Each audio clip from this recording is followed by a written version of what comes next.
14 lives, 7 men, 7 women. All are bound closer together than any of them know. For this is a tale of both good and evil.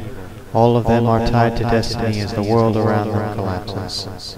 Even though many of them are as different as night and day, they share a common goal of which they are unaware.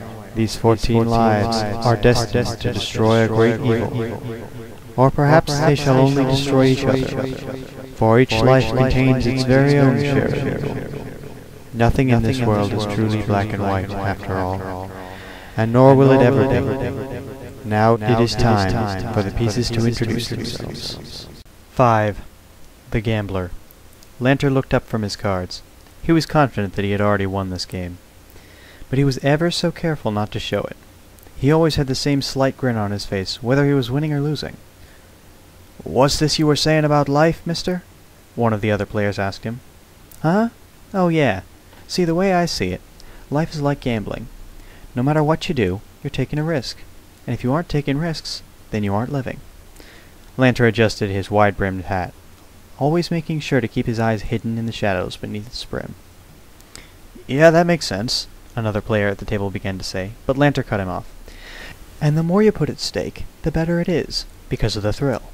See, that's what life is about. It's about the game. Whether you win or lose isn't important, so long as you've got some good risks under your belt. And at the end of the day, risk is met with reward, and there you have it." He threw his cards on the table, and everyone gasped at them. Instant payoff. Jackpot. Lanter put his boots on the table and took a deep drink of the potion he'd bought at the bar on the other side of the room. "Oh, and speaking of risk, the potion master you guys hired sucks. You ought to at least pay for some decent training, you know?" Lanter told the dealer. "I don't believe it," said one of the players at the table. "There's no way he just won again," said another. A third stood up and pointed at Lanter, who was busy scooping his winnings into a small pouch that never seemed to fill up. "There's no way you just won 14 rounds. You must be cheating." Lanter hastily tied the pouch back onto his belt and slowly stood up. "I guess that's my cue to leave. It was a pleasure playing with you fine gentlemen." Lanter adjusted his hat at their angry faces. They leapt at him, but he had already turned and bolted out the door with surprising speed. As he ran with his hand on his hat, jingling sounds could be heard from inside his brown trench coat. The other players chased him into an alley. Dead end. Nowhere to run. Lanter turned and stood there with both his hands in the air. "All right, you got me." He smiled the same smile he always smiled, so almost no one noticed the change in his tone. "Give us back the gold you cheated off us," said the player who had been leading the chase. "Oh, sure, sure." Lanter reached into his coat with one hand. "But first, don't you want to know my secret?" "Secret?" the second player asked. "Yeah," Lanter said. "How I beat you." "Just give us back our money," shouted the first player.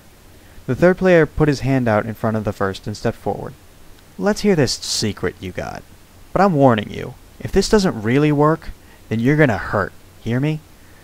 Lanter chuckled a little. "Oh, I promise. This is no fluke." He took a deck of cards out of his coat. "Go ahead, look through it, and pick a card. Just one at random." The second player pointed at Lanter just as the third took the deck from him. "So you were using a second deck, were you? You put the cards you needed into your hand somehow," the second player accused. "No way he could have done that with this deck. Take a look." The third player showed the cards to the second and the first. The deck of cards was definitely no normal deck. Every card had a different picture on it, and they were all drawn in a mildly disturbing art style. And at the bottom of each illustration on every card, there was a picture of a scroll with a name on it. The names of the cards were things like the Sun and the Hermit. The cards seemed dangerous, somehow. Lanter began to whistle a happy but somewhat ominous tune. "Okay, I've picked one." The third player handed the deck back to Lanter. The two players were beginning to get uneasy.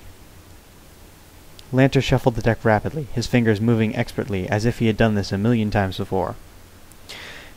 "You see, what I was talking about back there," Lanter said as he shuffled the deck, "about life being a game and all. See, it's like the game we played." Lanter put the deck away.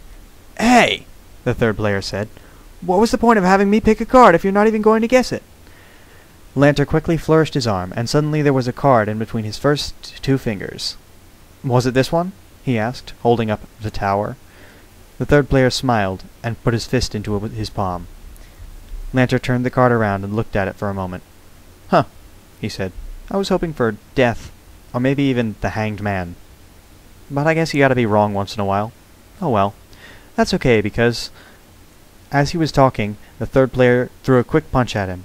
Lanter dodged to the side and flung out his arm. The third player fell to the ground. The tower was partially sticking out of his forehead. "Life's no fun if you always play by the rules. See, nobody told the dealer I can count cards," Lanter said to the other two. They looked briefly at each other and ran off in terror. Lanter stood there for a second, then bent down to retrieve the tower.